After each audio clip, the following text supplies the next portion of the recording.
నమస్తే, నేను సిరి.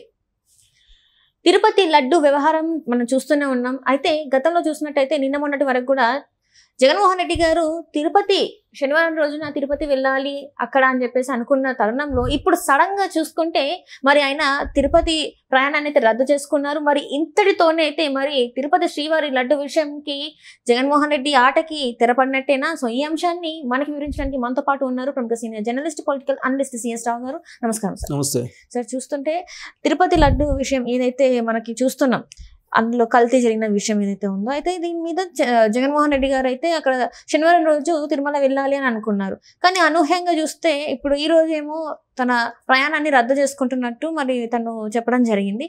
మరి లడ్డు వివాదానికి ఈ రోజుతో తెరపడే అవకాశం ఉందంటారు? ఆయన గత వారం రోజుల నుంచి హైడ్రామా బాగా చేస్తున్నారు.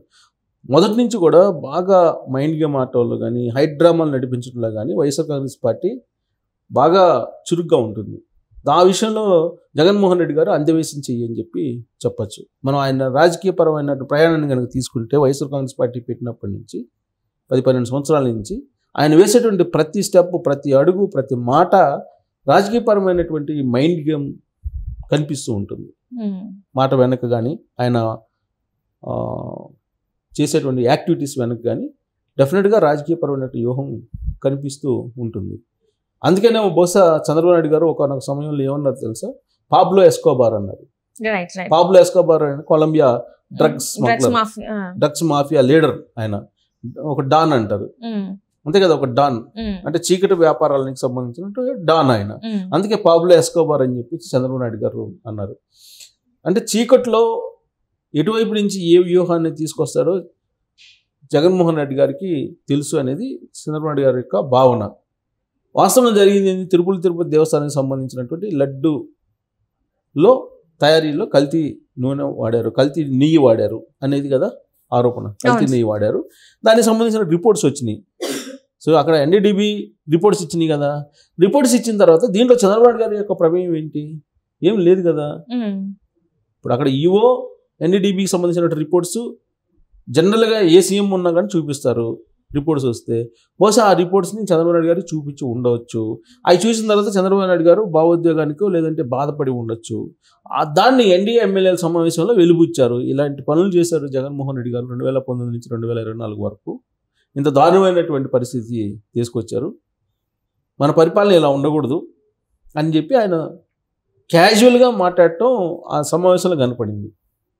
ఆ తర్వాత వైఎస్ఆర్ కాంగ్రెస్ పార్టీ వాళ్ళు దాన్ని అందుకోవడంతో అప్పుడు ఆన్ డాక్యుమెంట్ బయట రావాల్సి వచ్చింది. చంద్రబాబు గారు ఆన్ డాక్యుమెంట్ వచ్చారు, ఎన్డీడీబీ ఇచ్చినటువంటి డాక్యుమెంట్స్ తోటి బయటకు వచ్చారు. దాంట్లో ఏమి ఇచ్చారు? చాలా క్లియర్గా పత్తి గింజలు లేదంటే ఇతరతర సీడ్కి సంబంధించినటువంటి ఫ్యాట్, అలాగే పంది కొవ్వు లేదా ఇతర జంతువులకు సంబంధించిన కొవ్వు ఉండే అనుమానం ఉంది అని చెప్పి ఇచ్చారు. ఉండొచ్చు అని చెప్పి ఇచ్చారు. కల్తీ ఉంది అని చెప్పి, డెఫినెట్గా కల్తీ ఉంది అని చెప్పారు. చెప్పినప్పుడు దాని వెనక హిస్టరీ చూస్తే కనుక దానికి కాంట్రాక్ట్ ఇచ్చింది ఎవరు? జగన్మోహన్ రెడ్డి గారు. ఏఆర్ డైరీకి ఇచ్చింది ఎవరు? జగన్మోహన్ రెడ్డి గారు. ఏఆర్ డైరీకి ఎందుకు ఇచ్చారు మీరు? ఆ ఏఆర్ డైరీకి రావడానికి ఎన్ని నిబంధనలు మీరు సరళించారు అనేది ఆన్ రికార్డ్ ఉంది కదా. అది చంద్రబాబు నాయుడు గారు చెప్పాల్సిన అవసరం లేదు కదా, ఆన్ పేపర్ ఉంది కదా.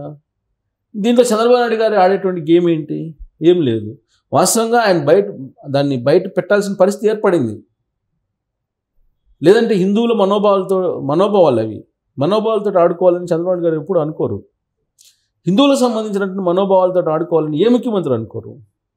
కానీ అనివార్య పరిస్థితుల్లో ఆయన దీన్ని బయట పెట్టాల్సి వచ్చింది. బయట పెట్టిన తర్వాత జగన్మోహన్ రెడ్డి గారు చేసినటువంటి తప్పు ఏదో తెలుసుకున్నాడు. ఆయన జగన్మోహన్ రెడ్డి గారు తప్పు తెలుసుకుని కూడా ఆ తప్పుని డైరెక్ట్గా ఒప్పుకోలేక ఆ తప్పు మీద తప్పు చేసుకుంటూ దాన్ని మైండ్ గేమ్ తోటి ఆ చర్చని డైవర్షన్ చేసేటువంటి ప్రయత్నం చేస్తారు. మనం చాలా కీన్గా అబ్జర్వ్ చేస్తే కనుక గత వారం రోజుల నుంచి ఏ ఇద్దరు హిందువులు కలిసినప్పటికీ మాట్లాడుకుంటున్నటువంటి అంశం ఏంటి? ప్రపంచవ్యాప్తంగా లడ్డు విషయం. లడ్లు నెయ్యిలో కల్తీ. ఆ నెయ్యిలో కల్తీ ఏం కలిపి ఉంటారు? వీళ్ళేమో కలపలేదు అంటున్నారు, వాళ్ళు కలిపి ఉంటారు. అది సీడ్ ఫ్యాట్ అయి ఉంటుందా, లేదంటే పంది కొవ్వు అయి ఉంటుందా, లేకపోతే జంతువులకు సంబంధించి ఏదైనా కొవ్వు అయి ఉంటుందా? ఇదే చర్చ జరుగుతుంది. ఇంత దారుణమా? జగన్మోహన్ రెడ్డి ఎంత బరితెగించాడా, ఎంత తెగించాడా ఆయన క్రిస్టియన్ కాబట్టి ఇలా చేసి ఉండొచ్చు అవును అనేటువంటి చర్చ రకరకాల రూపంలో ప్రపంచవ్యాప్తంగా జరుగుతుంది. ఈ చర్చను డైవర్ట్ చేయడానికి, ఈ చర్చను పక్కదావ పట్టించడానికి, ఈ చర్చని కొంచెం పక్కగా జరపడానికి జగన్మోహన్ రెడ్డి గారు చేసినటువంటి పెద్ద వ్యూహం ఏంటంటే, నేను తిరుమలకి వెళ్తున్నాను, తిరుమల వెంకటేశ్వర స్వామి దర్శనానికి వెళ్తున్నాను శనివారం రోజు అని చెప్పి అనౌన్స్ చేశారు. క్యాన్సిల్ చేసుకున్నారు మరి అనగానే గత 2 రోజుల నుంచి ఆయన ఆ ప్రకటన చేసిన మరుక్షణం నుంచి మీకు నెయ్యి కల్తీ మీద జరుగుతున్న చర్చ కాస్త ప్రజల్లో ఏమైంది, జగన్మోహన్ రెడ్డి గారు తిరుమల వెళ్తున్నారు, ఆయన డిక్లరేషన్ ఇస్తారా లేదా అనే దాని మీద వెళ్ళిపోయింది కదా. మళ్ళీ కొంతమంది స్వామీజీలు గురూజీలు కూడా అక్కడ ప్లకార్డ్స్ తోని క్రిస్టియన్ జగన్ గో బ్యాక్ అంటున్నారు, డిక్లరేషన్ మీద మాట్లాడుతున్నారు. అసలు నెయ్యిలో ఉన్నటువంటి కొవ్వు సంగతి ఎవరు మాట్లాడుతున్నారు ఇప్పుడు? ఏ పీఠాధిపతి, ఏ మఠాధిపతి, ఏ హిందూ మాట్లాడట్లేదు, అయిపోయింది. అంటే ఎంతసేపు జగన్ అనే పేరు వినిపించాలి అందరిలో, అది పాజిటివ్ నెగిటివ్ అనేది కాకుండా ఈ స్టెప్ నుంచి నెయ్యిలో కొవ్వు కలిపారు, పంది కొవ్వు అనే స్టెప్ నుంచి ఇప్పుడు డిక్లరేషన్ దాకా వచ్చిందా లేదా? ఇది పోయింది కదా, అసలు సీరియస్ ఇష్యూ పోయింది కదా. సీరియస్ ఇష్యూ పోయి జగన్మోహన్ రెడ్డి డిక్లరేషన్ ఇస్తారా లేదా? జగన్మోహన్ రెడ్డి తిరుమలకి దర్శనానికి వస్తున్నాడు, డిక్లరేషన్ ఇవ్వకుండా ఆయన ఎంటర్ అవుతాడు, మేము చూస్తాం అని చెప్పి వీళ్ళు ఆడ కాసుకొని కూర్చున్నారు. కాసుకొని కూర్చున్న తర్వాత ఇప్పుడు ఏమైంది, అర్ధాంతరంగా వాళ్ళు అక్కడికి పోతే కనుక ఏం చేస్తారో స్వామీజీలు, హిందూ సమాజం మొత్తం మండిపడుతుందని చెప్పి అర్ధాంతరంగా జగన్మోహన్ రెడ్డి గారు క్యాన్సిల్ చేసుకున్నారు. ఎందుకు క్యాన్సిల్ చేసుకున్నాం అని చెప్పి కొద్దిసేపటి క్రితం ప్రెస్ మీట్ పెట్టాడు. ఆయన ఏం చెప్తున్నాడు, ఆయన ఇక్కడ ఉద్రిక్త పరిస్థితులు ఉన్నాయి, మీరు రావడం మంచిది కాదని చెప్పేసి అంటున్నారు, అందుకే నేను అనుకుంటున్నాను అని చెప్పారు ఆయన. అసలు విషయం అది కాదు, అక్కడ హిందూ సమాజం మండిపడుతుంది, ఆడపోతే ఏం జరుగుతుందో తెలియదు. అదొకటి అయితే, రెండేంటంటే ఇంకొక ప్లాన్ కూడా వేశారు. అసలు ప్రభుత్వం ఏమి తెలియజేయకుండానే ఈయన ఒక కరుణాకర్ రెడ్డి అని మాజీ తిరుమల తిరుపతి దేవస్థానం చైర్మన్ ఉన్నాడు, ఆయన చేత ఒక ప్రెస్ మీట్ పెట్టించారు. ప్రెస్ మీట్ పెట్టించి తిరుమల తిరుపతి దేవస్థానంలో చాలా ఉద్రిక్త పరిస్థితి ఉంది, జగన్మోహన్ రెడ్డి గారు కనుక వస్తే తిరుమలకి కొంతమంది దుండగులు ఆయన మీద దాడులు చేసే అవకాశం ఉంది అని చెప్పి లీక్ చేశాడు. ఫస్ట్ 2 hours బ్యాక్ లీక్ చేసి 2 hours తర్వాత జగన్మోహన్ రెడ్డి గారు మీడియాకు వచ్చారు. మీడియాకు వచ్చి అక్కడికి పోతే ఆ ఉద్రిక్త పరిస్థితులు ఉన్నాయి, లా అండ్ ఆర్డర్ మేము ఇవ్వలేము అని చెప్పి రాష్ట్ర ప్రభుత్వం చెబుతుంది, అందుకే నేను అర్ధాంతరంగా మానుకోవాల్సి వస్తుంది, ఇంతకన్నా దారుణం ఏమైనా ఉందా మాజీ ముఖ్యమంత్రికి అని చెప్పి ఆయన ప్రెస్ మీట్లో మాట్లాడటం జరిగింది.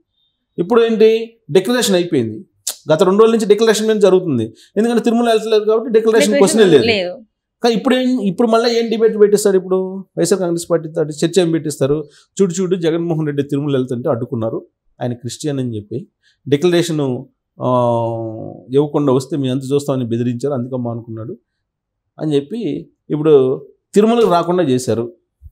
ఒక మాజీ ముఖ్యమంత్రిని తిరుమల దర్శనానికి వెళ్ళకూడదా, తిరుమల దర్శనానికి వెళ్తుంటే ఈ ప్రభుత్వం అడ్డుకుంటుందా, ఇంతకన్నా అన్యాయం ఏమైనా ఉందా అనే యాంగిల్లో ఇప్పుడు మళ్ళీ తీసుకొచ్చారు. 3వ స్టెప్ అంటే డైవర్షన్ పాలిటిక్స్ కాస్త డైవర్షన్ ఇష్యూ కింద తీసుకెళ్తున్నారు.